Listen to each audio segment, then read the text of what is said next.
How to send a message to someone on Roblox without being friends. Hello and welcome back to our channel. In this video presentation, I'll show you how to send a message to someone on Roblox without being friends. It's a simple and effective method that involves using the Roblox website. By using the search bar at the top of the screen, you can find the person you want to message by typing their name in the search bar under the People section.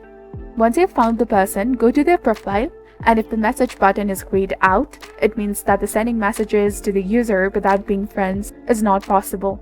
This limitation exists because users can only message non-friends if they have enabled this feature in their privacy settings, specifically under Who Can Message Me option.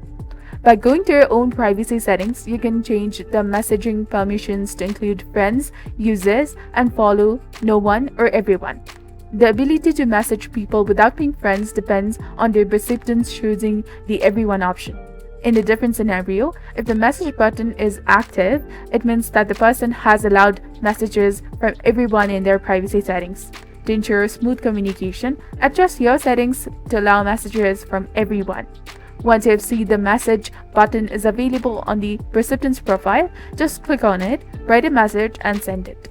By following those simple steps, you can communicate with others on Roblox even if you're not friends.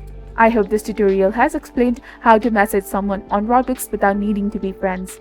If you found this video helpful, please consider liking and subscribing for more helpful tips and tutorials. Thank you for watching.